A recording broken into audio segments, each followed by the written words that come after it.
옆에 분에게 이렇게 인사했으면 좋겠습니다. 잘 오셨습니다. 매일 보는 사람이라도 좀 인사 좀 해주세요. 괜찮아요. 자, 마스크 썼으니까 입 모양은 어떤지 몰라요. 그래도 눈은 웃으시면서 내가 당신을 사랑합니다.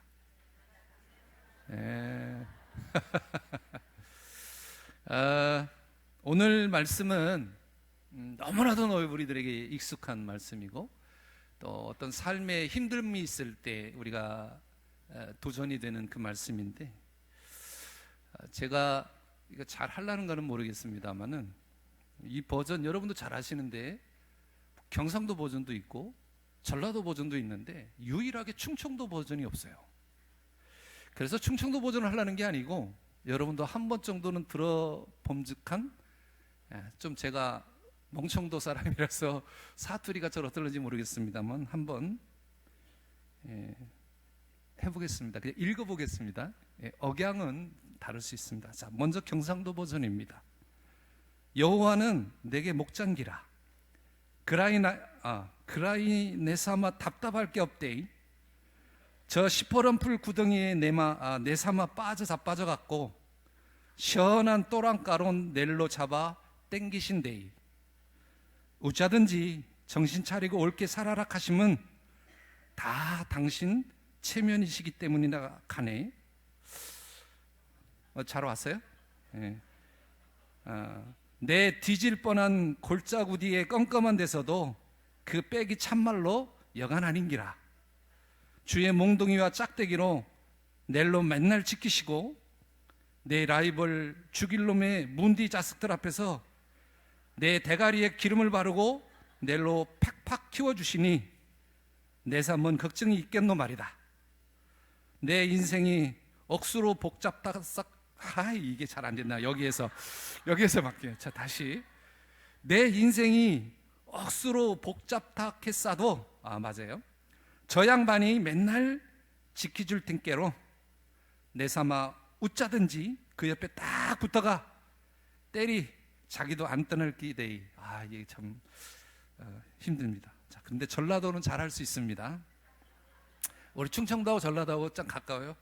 아따, 여호와는 내 시방 나의 목자신디 나가 부족함이 있겠나.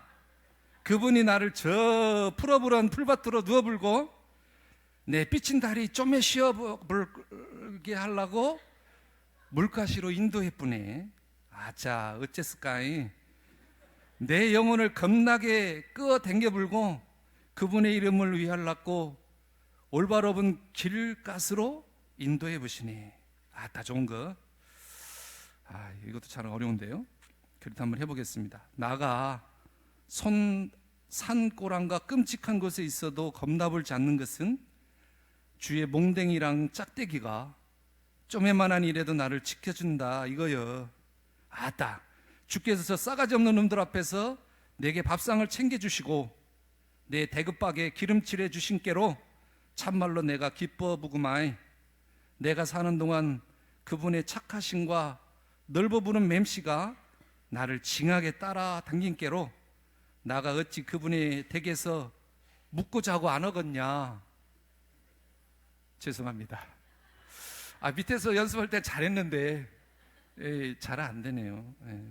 그래도 경상도보다는 조금 낫죠, 전라도가. 우리 충청도하고 좀 말이 비슷해서. 그런데 경상도는요 정말 힘들더라고요. 여호와는 내 목장기라. 그라이 내 삼아 답답할 게 없대이. 맞죠? 아니면 말아요. 그냥 설교하랍니다. 이건 영상 잘라주세요. 이 부분은 나가면 안 됩니다. 오늘 하나님이 주신 말씀, 여러분이 하나님의 은혜를 기대하면서 늘 나의 목자 되시는 하나님을 찬양할 때 드리는 그런 찬양의 가사이기도 하기도 하고, 특별히 우리의 목자 되신 하나님을 묵상하며 그분의 인도하심과 보호하심에 깊이 생각해 볼 때 주시는 말씀이기도 하죠. 오늘 말씀을 우리가 묵상하기 전에 먼저는 이 시대의 상황이 어땠고 다윗의 그 생애 가운데 어떤 일이 있었는가를 알아야 다윗이 이 본문의 이 시를 쓴 그 경위를 알 수 있어요.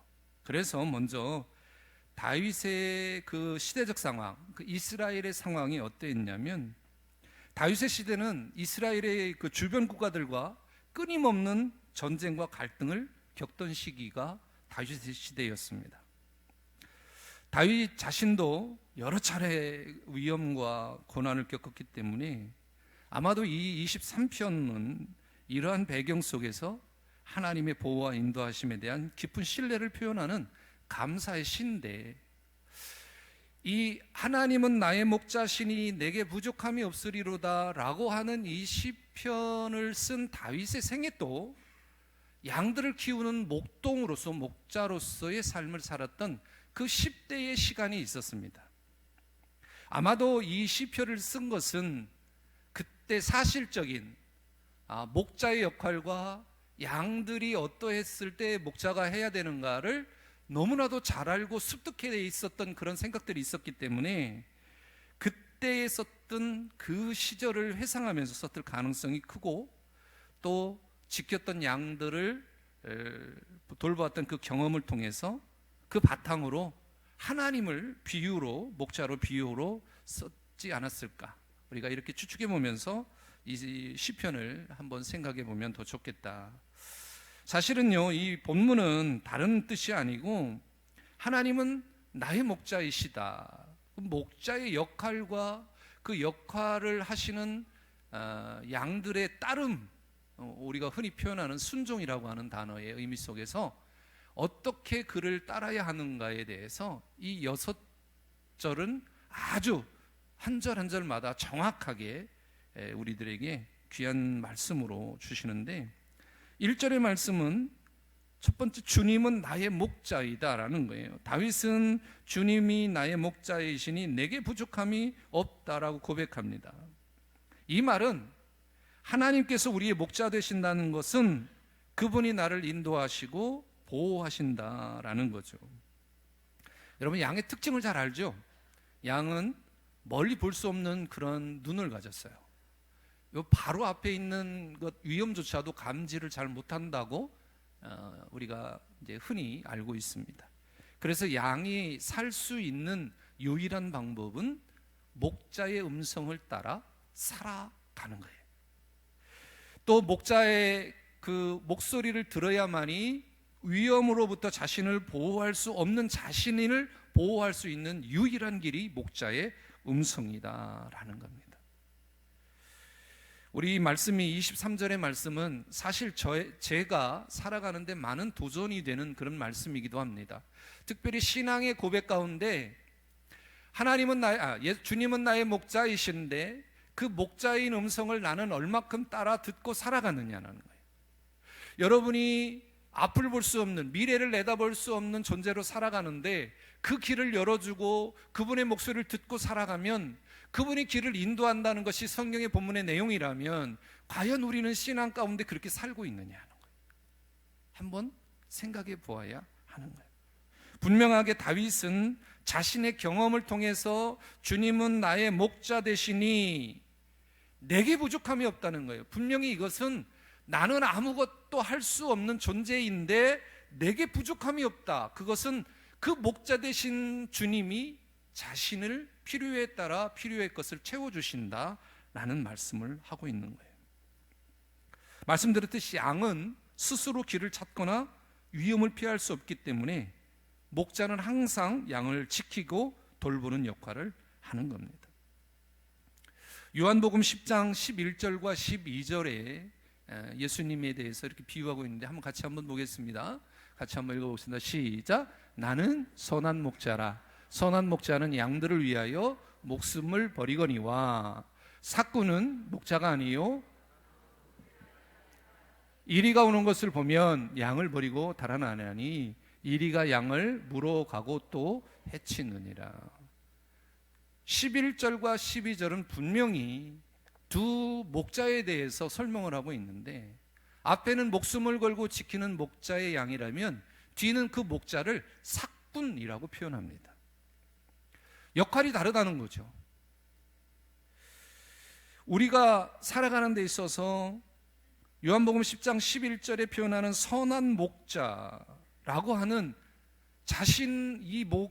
양들을 위해서 자신의 목숨을 버리시는 분이 바로 우리 주님이시죠. 하나님의 계획하심을 따라 피할 수도 있었어요. 사실은 내가 보면, 우리가 생각할 때. 그러나 전적인 순종 앞에 자신의 희생의 제물로 우리의 죄의 문제를 해결해 주셨다는 거죠. 우리는 이것을 하나님 예수님의 사랑이라고 표현합니다. 그러니까 목자는 그 마음속에 양들을 사랑하는, 양들을 위해 항상 넘치는 사랑을 갖고 있다. 여러분, 저와 여러분은 목자 없이는 살아갈 수 없죠. 목자의 음성을 따라 듣고 목자의 인도하심을 신뢰하죠. 저도 그렇고 여러분도 그렇고 하나님께 전적으로 의존해야 하는 이유가 바로 거기에 있는 겁니다. 양은 목자의 지속적인 돌봄이 필요합니다. 양이 가지고 있는 연약함, 또 그분 안에 있어야 안전하다는 것을 목자는 알기 때문에 목자는 양들을 항상 안으려고 하죠. 우리 주님은 우리가 실수하거나 길을 잃을 때에도 하나님은 우리를 찾아내시고 바른 길로 인도하십니다.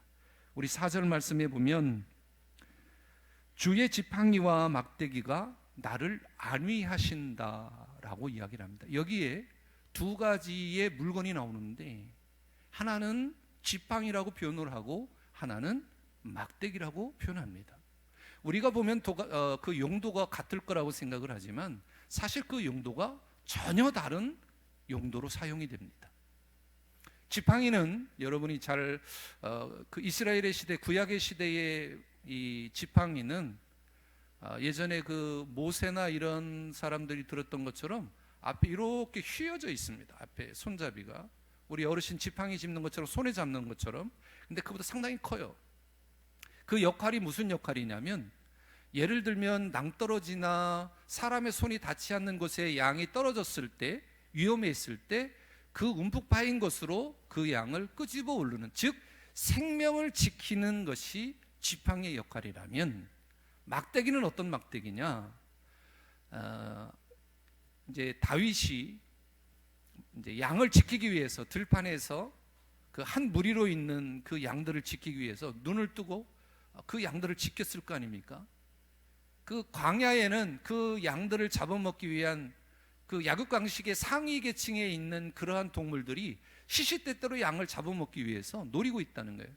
그러니까 그 막대기로 그 양을 잡으려고 하는 그 무리들을 때려잡는 거예요. 그러니까 오른쪽에 있는 지팡이는 생명을 살리는 역할을 하지만 왼쪽에 있는 막대기로서는 그 생명을 지켜내기 위해 그 생명을 빼앗는 역할을 한다라는 거죠.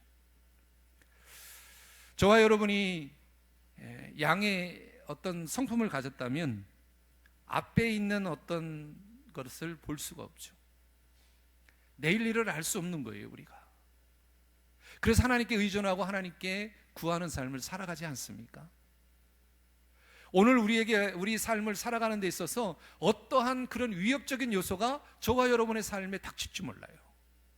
그럴 때 오늘 본문에서 이야기하는 목자는 우리를 지키시기 위해서 그 어떤 방법으로라도 우리를 지켜내시기를 원하신다라는 거죠. 우리 하나님은 우리가 실족하고 넘어지고 낭망했을 때도 외면하지 않으시는 분이 하나님이십니다. 우리가 길을 잃었을 때, 실수했을 때 우리 하나님은 반드시 우리를 찾아내시고 바른 길을 갈 수 있도록 도우신다라는 거죠. 여러분, 한 가지 질문하며 이 말씀 계속 전할 텐데 한번 신앙의 고백이니까 답해 보시길 바랍니다. 여러분은 하나님을 신뢰하십니까? 하나님의 말씀에 순종하고 계십니까? 왜 그러십니까? 왜 하나님을 신뢰하고 그분의 말씀을 믿고 순종하십니까? 바로 그 안에 내 마음에 그분을 통해서 주시는 참된 평화와 안전이 있기 때문에 그렇습니다. 우리 스스로 나 스스로 어떤 문제를 해결할 수 있는 그런 힘은 없어요. 그러나 하나님이 하시면 그 모든 문제 또한 해결될 수 있고 우리를 지켜주신다. 우리 하나님이 이렇게 말씀하십니다. 다윗의 고백인데 2절입니다. 같이 시작. 그가 나를 푸른 풀밭에 누이시며 쉴만한 물가로 인도하시는도다. 이 말은 우리의 삶에 필요한 모든 것을 공급하시고 영혼을 회복시키는 것이 하나님이라는 거예요. 나를 푸른 풀밭에 누이시고 쉴만한 물가로 인도하신다. 위험에서 보호하시는 하나님을 다윗은 그렇게 표현하고 있습니다. 어려운 상황, 또 고통과 고난, 이럴 때 절망적이죠. 나 혼자 이것을 해결해야 하나 이렇게 생각하고 있을 때 우리는 옆에 계신 하나님을 보려고 하지 않습니다. 왜요? 안 보이니까. 눈에 보여야만 우리가 확실하게 그것이 어떠한 증거이고 그것이 내게 도움을 준다고 생각하고 살아가고 있으니까. 하지만 여러분, 우리가 경험하고 있는 직면에 있는 많은 문제들 속에서 하나님이 여러분과 함께 하심을 꼭 기억하시길 바라요. 그래서 우리 신앙인들이 꼭 잊지 말아야 될 것, 그분이 우리와 우리 삶 가운데 함께 하시고 우리를 두려움 없이 살아갈 수 있도록 보호하시고 우리의 필요를 채워주시며 우리의 영혼을 새롭게 해주신다는 겁니다. 그가 나를 푸른 풀밭에 누이신다. 쉴 만한 물가로 인도하신다. 우리에게 쉼과 회복을 주시는 하나님을 설명하고 있습니다. 저는 제 인생에 목회자가 된 것이 얼마나 행복하고 또 제 인생에 정말 위대한 사건인가를 늘 생각하며 살아갑니다. 왜 그러냐면 제가 그럴 존재가 안 됐거든요. 저는 제 스스로를 생각해 보면 목회자가 될 수 없는 사람이었어요. 그런데 하나님께서 깨닫게 하시고 회개케 하시고 또 저를 목회자로 불러주셨어요. 그리고 목회자가 되면서 너무나도 많은 것들을 버려야 했기 때문에 많은 어려움을 경험했어요. 물질적인 것, 관계적인 것, 또 예수를 믿으면서 경험하는 세상의 것들을 물리쳐야 하기 때문에 많은 것들을 경험하게 됐습니다. 그런데 돌이켜보니까 그 과정 속에서도 하나님은 나를 외면하지 않으셨던 거죠. 세상으로 채워졌던 제 마음속에 당신의 생각을, 당신의 은혜를, 그것을 채우기 위해서 날마다 저에게 다가오신 거예요. 근데 처음에 그게 인정이 안 됐어요. 나의 영혼을 새롭게 하시기 위해서 노력하신 하나님을 말씀을 통해서 발견하게 됐습니다. 지금은 제가 고백하지요. 하나님이 계셨기 때문에 이제 살아갈 이유가 있고, 오늘 행복할 수 있는 이유가 하나님 때문에 행복할 수 있는 겁니다. 또 내가 이 길을 갈 수 있는 것이 하나님이 원하는 길이었다면 저는 이 길을 가는 것을 주저하거나 원망하지 않는다. 3절의 말씀입니다. 내 영혼을 소생시키시고 자기 이름을 위하여 의의 길로 인도하시는도다. 의의 길로 인도하는 것은 어떤 길이에요? 하나님께 영광을 돌리는 길이고 우리가 바르게 살아갈 수 있도록 하나님께서 도와주는 길입니다. 이 말은 하나님께서 우리를 의의 길로 인도하십니다. 우리의 삶이 하나님의 뜻에 맞게 이루어질 때 우리는 그분의 이름을 영화롭게 할 수 있습니다. 내가 이 백성을 창조한 것은 나를 찬송하게 하려 함이라. 이사야 43장 21절 말씀. 저는 이 말씀의 고백이 늘 제 가슴 속에 있습니다. 그래서 그분이 원하는 삶을 살아가기를 노력하고 그분이 원하는, 하나님이 기뻐하며 하나님이 찬양받아야 될 길이 무엇인가를 늘 고민하면서 살아가고 있는 거예요. 왜요? 그 길을 가야 내가 의의 길로 갈 수 있기 때문에 그렇습니다. 하나님께서는 여러분을 그분이 원하는 길로 인도하심으로써 여러분이 바른 삶으로 살아가기를 원하시는 것이 주님의 뜻이다. 여러분 그렇게 사시길 주님의 이름으로 축원합니다. 그렇게 신앙 고백하는 사람들에게는 어떠한 담대함이 있느냐? 4절과 같은 담대함이 있어요. 같이 한번 고백해 봅시다. 4절 시작. 내가 사망의 음침한 골짜기로 다닐지라도 해를 두려워하지 않을 것은 주께서 나와 함께 하심이라. 주의 지팡이와 막대기가 나를 안위하시나이다. 여러분, 우리의 삶에는 사망의 음침한 골짜기와 같은 어려운 순간들이 찾아와요. 다윗에게도 이런 순간이 너무나도 많았어요. 하지만 다윗은 주께서 나와 함께 하심이라 라고 고백하고 있습니다. 앞에서도 말씀드렸지만 좋은 목자는 양을 버리고 가지 않아요. 양을 위해 자신을 희생합니다. 예수님께서 십자가에서 우리를 위해 자신을 내어준 것처럼 하나님께서는 우리를 위해 모든 것을 희생하셨어요. 그분의 희생을 통해서 우리는 구원을 얻게 됐고 영원한 생명을 누리게 됐습니다. 하나님께서 우리와 함께 하시기 때문에 우리는 두려워하지 않을 수 있는 거예요. 여러분, 당당해지시기를 바랍니다. 주님이 나와 함께 하시고 성령님께서 늘 나와 함께 하시는데 두려울 게 뭐가 있느냐? 세상의 모든 것은 예수님께서 십자가에서 승리하셨다라고 말씀하고 있는 거예요. 그런데 우리는 자꾸 넘어지죠. 실망하고 좌절하고. 여러분, 그럴 때마다 오늘 본문을 기억하면서 주님께서 막대기와 지팡이로 나를 보호하시는구나. 나를 건져내시고 나를 위협하는 것들과 싸워서 그들을 물리치시는구나. 나를 위로해 주시는구나.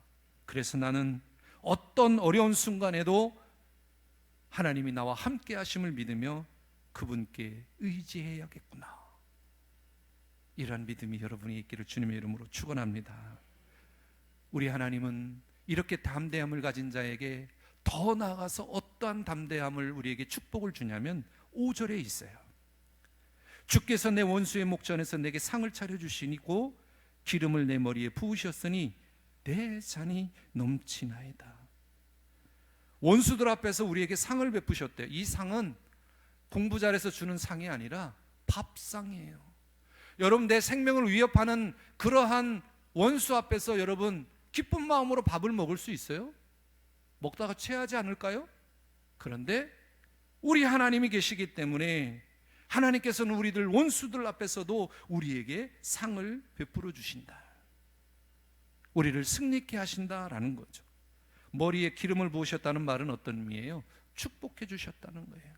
그러니까 우리들 존재가 하나님이 보시기에는 원수들이 감히 대적할 수 없는 그런 하나님의 위엄 앞에 있고, 우리는 하나님의 축복을 받을 존재들로 살아가고 있고 또 살아야 한다는 거예요. 다윗이 그런 인생 속에 살아가고 있다라는 것을 말하고 있는 거예요. 우리의 잔이 넘친다는 건 어떤 의미예요? 여러분이 지금 누리고 있는 모든 축복은 하나님이 주시는 풍성한 은혜와 복을 경험하고 있다고 하는 뜻이라는 말이에요. 우리는 하나님 은혜 안에서 원수들 앞에서 담대히 설 수 있습니다. 여러분, 누군가가 여러분을 대적하면, 영적으로 여러분에게 도전을 하면 에이, 피하는 게 상책이지, 이렇게 돌아서지 마십시오. 당당하게 맞서시길 바라고 당당하게 싸워 이기시길 바랍니다. 싸워 이긴다는 게 주먹 들고 가서 패라는 게 아니에요. 그 싸워서 이길 수 있는 유일한 방법은 여러분이 마음속에 하나님 말씀으로 가득 차야 하고 날마다 하나님과 대화하는 그런 영적인 관계가 있을 때 싸워 이길 수 있는 거예요. 제가 여러분들에게 가끔 가슴 아픈 말 드리잖아요. 그 가슴 아픈 일이 뭐예요? 자꾸 옛날 거 하지 말라고. 지금 상태가 중요하다고. 그리고 예전에 여러분이 믿음 안에서 충실하게 하나님을 사랑하고 그분을 위해서 목숨을 버릴 수 있던 각오가 있었다면 지금도 그래야 하고 미래에도 그렇게 돼야 한다. 저는 우리 사랑의 교회에 이 귀한 주의 전에서 예배하고 함께 은혜를 받는 여러분 모두에게 이러한 담대함이 있기를 주님의 이름으로 축원합니다. 우리는 하나님의 은혜 안에서 원수들 앞에서도 담대히 설 수 있습니다. 왜요? 주님은 나의 목자가 되시기 때문이에요. 이러한 은혜를 주시고 이러한 축복을 주신 하나님을 기억하면서 나는 이렇게 고백할 수 있습니다. 6절 고백이에요. 시작. 내 평생의 선하심과 인자하심이 반드시 나를 따르리니 내가 여호와의 집에 영원히 살리로다. 아멘. 저는 여러분이 오늘 이 말씀 가운데 6절의 말씀이 여러분에게 주시는 말씀으로 되어지기를 주님의 이름으로 축원합니다. 마지막으로 다윗은 하나님의 선하심과 인자하심이 그의 평생에 따를 것이다라고 고백하고 있는 거예요. 왜요? 지금까지 경험해 본 하나님은 그런 하나님이었거든요. 나에게 축복해 주시고 어려움도 이기게 하시고 고난 속에 있을 때 팔을 벌려서 의로운 손으로 이끌어 주신 하나님. 다윗이 얼마나 많은 어려움을 겪었는가는 여러분 사무엘하 열왕기상을 보면 아주 잘 나와 있어요. 하나님의 사랑과 은혜는 우리의 삶에 항상 함께합니다. 우리는 그분의 집에서 영원히 거할 수 있어요. 저는 이 말씀이 정말 제 가슴에 새기고 살아갈 말입니다. 내가 여호와의 집에 영원히 살리로다. 여러분, 이 약속이 여러분에게 큰 위로와 소망을 주지 않습니까? 아니신가 봅니다. 여러분이 예수를 믿기로 작정했다면 이 고백이 있어야 하는 거예요. 이 고백은 목사가 핏대를 올리면서 해야 된다 해서 되는 게 아니라 이 약속은 여러분이 만난 하나님, 여러분이 만난 체험한 예수 그리스도, 인격적으로 주님을 나의 주인이라고 고백한 그 순간부터 이 고백은 시작이 되는 거예요. 이 약속은 지난 우리의 삶도, 지금 현재의 삶도, 미래에 살아갈 우리의 삶에게도 위로와 소망을 주는 말씀임을 여러분 기억하시길 바랍니다. 사랑하는 여러분, 주님이 우리의 목자가 되시기 때문에 우리는 부족함이 없어요. 그분은 우리를 인도하시고 보호하시고 우리의 삶을 풍성하게 하십니다. 저는 이 말씀을 준비하면서 이 고백을 했어요. 지금 제가 적은 게 제 고백이에요. 나는 그분께 더욱 의지하고 그분의 인도하심을 따를 것이며 내게 주시는 참된 평안과 축복을 누리기를 소망한다. 오늘 주신 말씀을 통해서 우리의 목자 되신 하나님을, 우리의 목자 되신 예수 그리스도를, 나의 삶에 찾아오셔서 나를 인도하시는 성령님을 더욱 신뢰하고 그분께 감사하시며 그분께 감사와 찬양을 드릴 수 있는, 그리고 그 삶을 기뻐할 수 있는 여러분 되시기를 주님의 이름으로 축원합니다. 기도하겠습니다. 사랑이 많으신 하나님, 감사합니다.